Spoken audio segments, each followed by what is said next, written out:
When I opened the bedroom closet at 2, and I heard my wife whisper, "He'll never know it was you," then I checked the trash and found something that quietly changed everything. Hey, they were working hard to hit our first 1,000 subscribers. If you love true emotional stories, hit that subscribe button. It helps more than you know now. Let's get into the story. My name's Dan. I'm 34 years old, and I thought I had a peaceful, low drama life.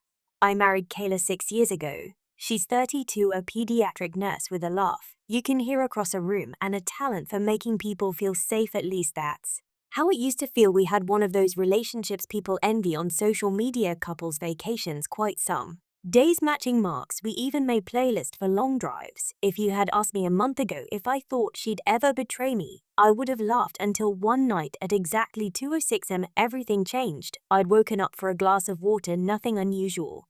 I remember the time because I glanced at my phone on the way out of the room. The hallway was dark, or I didn't turn on any lights. I knew the way to the kitchen by heart. But as I passed the bedroom again, something made me pause. A soft light glowed from inside the walk-in closet. It wasn't the ceiling white, it was dimmer, warmer, like the flashlight sitting on a phone. I stopped at the door. I didn't hear shuffling or footsteps, just the sound of my wife whispering. At first, I thought she was talking in her sleep. But then came the sentence that froze me. "And place, you'll never know it was you." Her voice was soft, careful, measured.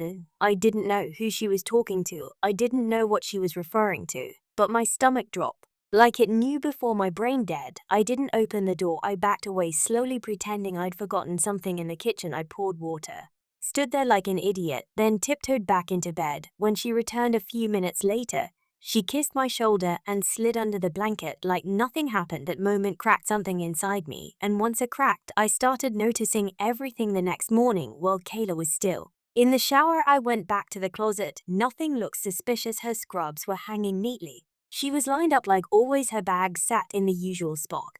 But then I checked the bathroom trash. It was buried beneath a wad of tissues and a crumpled protein bar wrapper or pregnancy testing. Pink lights just barely visible. I held it in my hand for a long minute. We were trying. In fact, we both agreed to wait a couple more years before even talking about kids. We weren't even actively doing anything that risky.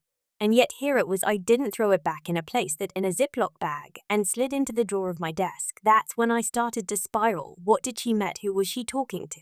Was it just a friend being supportive? Was the test even hers? I spent the entire day working like a zombie, barely able to focus on the code in front of me. That night, I watched carefully. She made dinner like normal pasta with the sauce she knew I liked. She with the fuzzy socks I bought her last Christmas. She even leaned against my shoulder while we watched a rerun of The Office.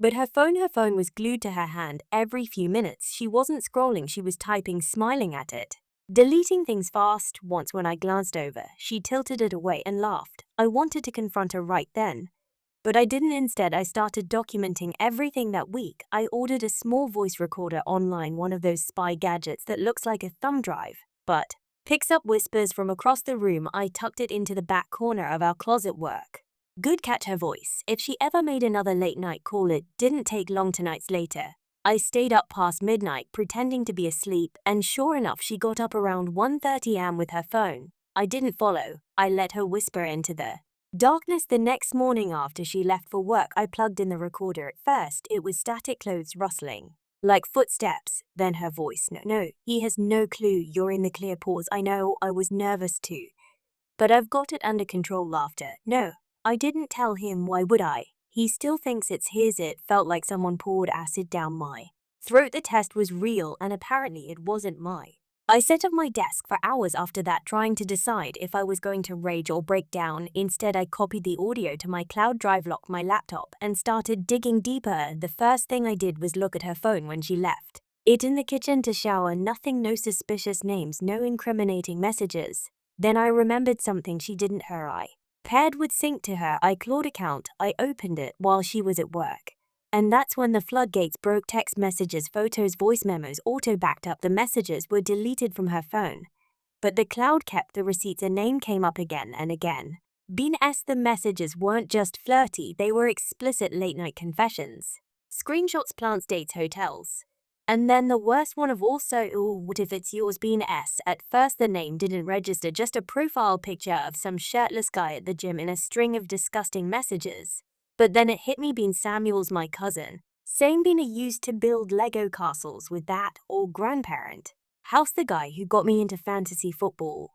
The one who'd slept on my couch for a week when his apartment flooded 2 years ago. That Bina dropped the iPad. I didn't even feel my legs as I backed away from the table, just this weird sensation.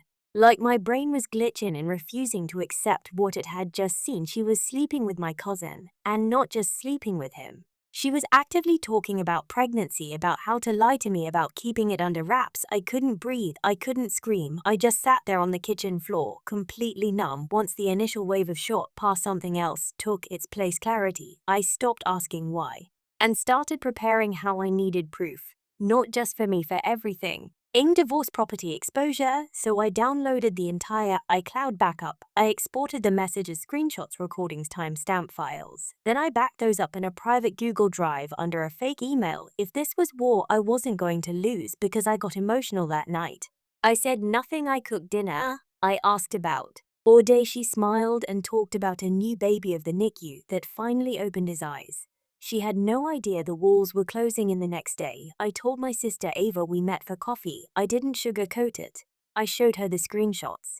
The audio clip, the pregnancy test in a bag. I watched her jaw slowly drop. She's always had a blunt mouth, but even she'd didn't know what to say at first. Finally, she leaned forward and said, "Dean, we need to talk to Mom and Dad." I wasn't sure. I didn't want to involve anyone yet. But Ava didn't give me the option that night. We all sat around my parents' dining table. While I laid it all out, my mom looked like someone had smacked her with a brick. My dad just sat in silence, hands clenched. When I mentioned it was being my dad job, twitched. That was his nephew, his sister's son. And my mom had practically helped raise Bean after his dad left. "You need to know whose baby it is," my dad said. "If there even is one," my mom added. They told me not to confront her yet, just keep gathering plans. Smart. They didn't want a scandal. They wanted me to win. A week later, everything changed again. Killer came home early from work.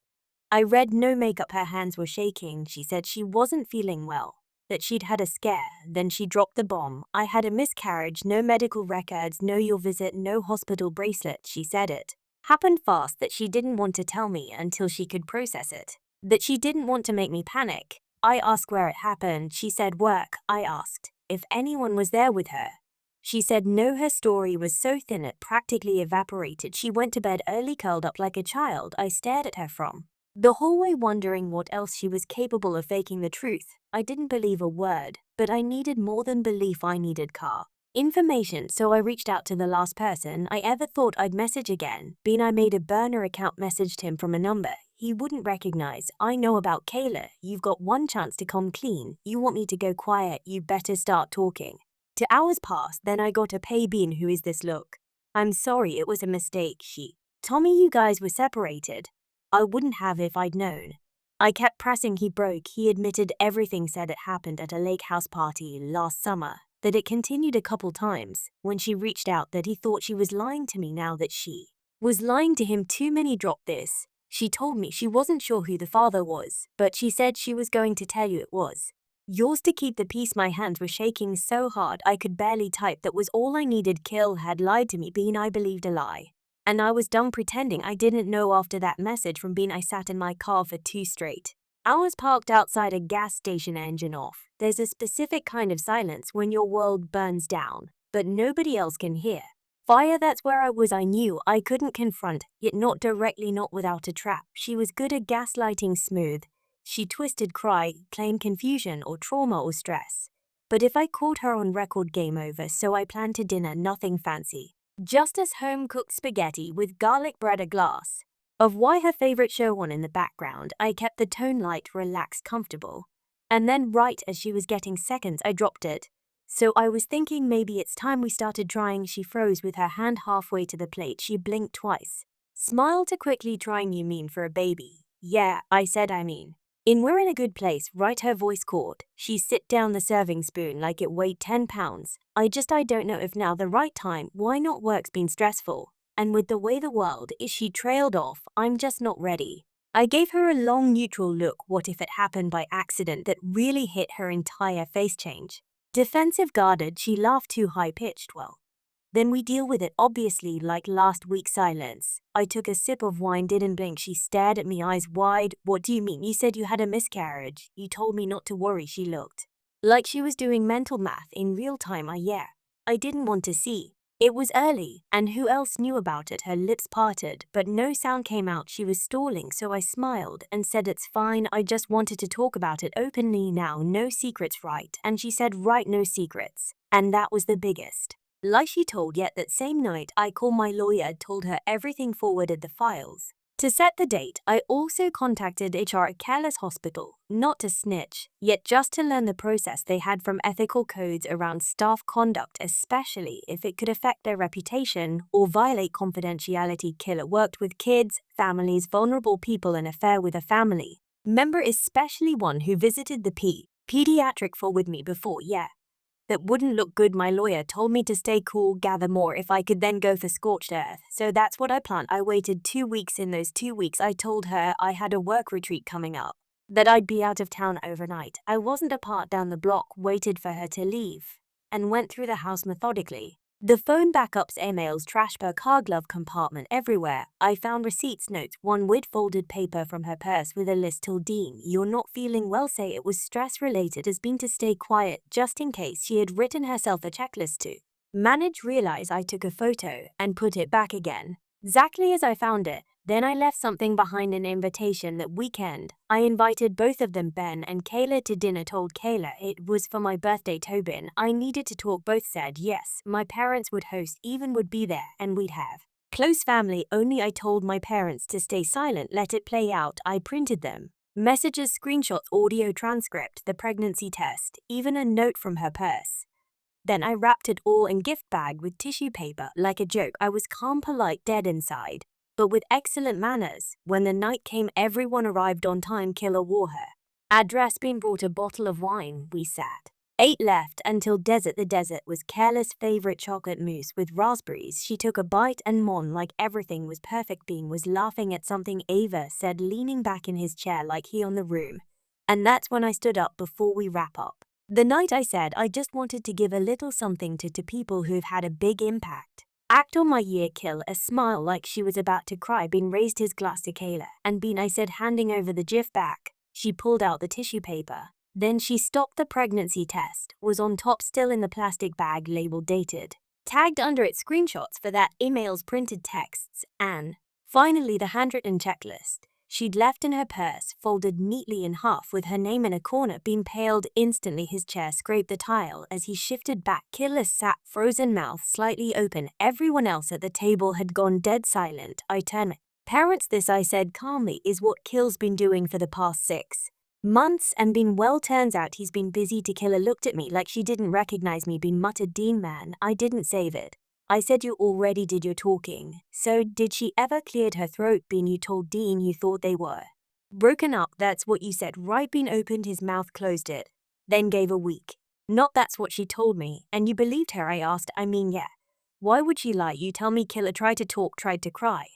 But I wasn't doing that scene with her. I picked up my phone and hit play. The audio clip from the closet filled the room. He still thinks it says he'll never know it was you. My dad stood up and left the table. My mom just shook her head and stared at her plate. Bean stood to muttering something about needing air. Killer reached out to me. Dean, please. I stepped back. You lied to my face, to everyone's face. You carried a fake pregnancy, guess, let your husband, and dragged my family into it. It wasn't like that. Then what was it like? She had no answer. You said you lost the baby. B, there was no doctor visit, no test from a clinic, just a stick in the trash and a line your throat. She opened her mouth to defend herself again, and I didn't let her. I looked at my mother. Can we finish? Desert, I'd like to in this evening with something sweet. Killer left early. Been followed. Neither of them said goodbye. My parents asked if I was okay. I told them I was fine.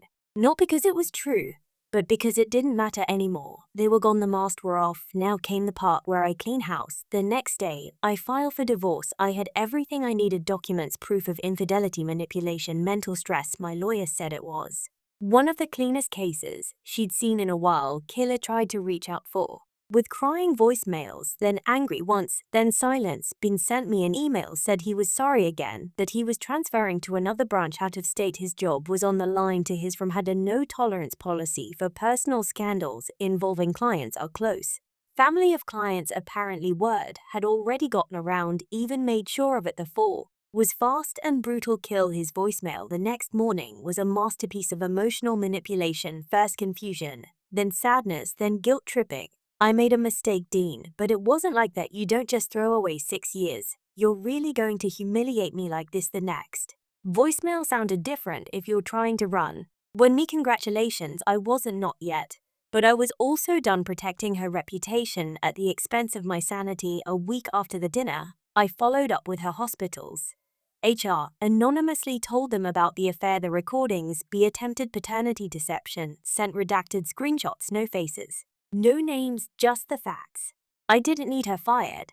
I just wanted documentation on record. Turns out they had already started an internal review. Why? Because Kayla had asked for 2 sudden medical leaves in the same month without filing the proper paperwork. She'd lied to them. Meanwhile, Bean was getting heat from his side. His boss called my Uncle Ben's dad to ask what the hell was going on. Apparently, one of their major clients had caught wind of a family scandal involving moral conduct. That client, my dad's friend from the country club, been trying to keep his job, but the optics weren't good. He was asked to voluntarily step down before review. He sent me a final email. I know you'll never forgive me, but for what it's worth, I didn't know she was lying. I thought she was leaving you. I didn't know I was just the backup plan. I didn't reply. What could I even say? He was either too stupid to see it or too selfish to care. And neither deserved forgiveness. Killer tried harder. She showed up at my apartment, not waited, texted, "We need to talk." I didn't open the door. I just texted back, "Online, all future communicate." She goes through my attorney. She didn't knock again. 2 days later, I got a long email, basically a written performance of how I blindsided her and made her look like a monster. You don't understand what it's like being scared of losing everything. I panic. I just wanted to be loved. She signed it with "Love, Kayla." I forwarded it to my lawyer. She just replied with, "Thanks, that helps us even more." You know what no one tells you after the storm dies down? It's quiet, not peaceful, just quiet, like the silence after a house fire. Everything still smells like smoke, but the flames are got. I am my place, my job, my sanity. But the world felt hello. I'd spent 6 years building something that turned out to be a sandcastle. But at least now I knew. No more pretending, no more wondering, just facts and consequences. The divorce finalized 3 weeks after I submitted the last set of documentation. Kill. It didn't contest anything, not the house, not the assets, not the emotional distress clause my lawyer had inserted, citing deliberate to see. It calculated manipulation and mental harm. She signed quietly. I was sitting in my lawyer's office when I got the confirmation email, just a simple subject line: "Your divorce is now finalized." I didn't feel relief. I didn't feel anger. What I felt was strange, like I just stepped off a plane that had been crashing for months, and now I was standing alone on a tarmac somewhere unfamiliar. That night, I packed up the last of her things. The boxes went into a storage unit under her name. I mailed her the key. Inside, I included one final note: "No need to lie anymore. It's over." Been moved out of state not long after. I didn't ask where, don't care. He tried to frame me on Facebook. A few weeks later, I left it on request pending. His mom, my aunt, sent me a long defensive message, something about young people making mistakes and not throwing away family. I didn't reply. Kayla, to her credit, never showed up again. She vanished from social media, deleted everything, whether it was shame or strategy, I'll never know. The only time I heard her name after that was when Ava casually mentioned Kayla had tried to reach out to one of her friends. That friend blocked her.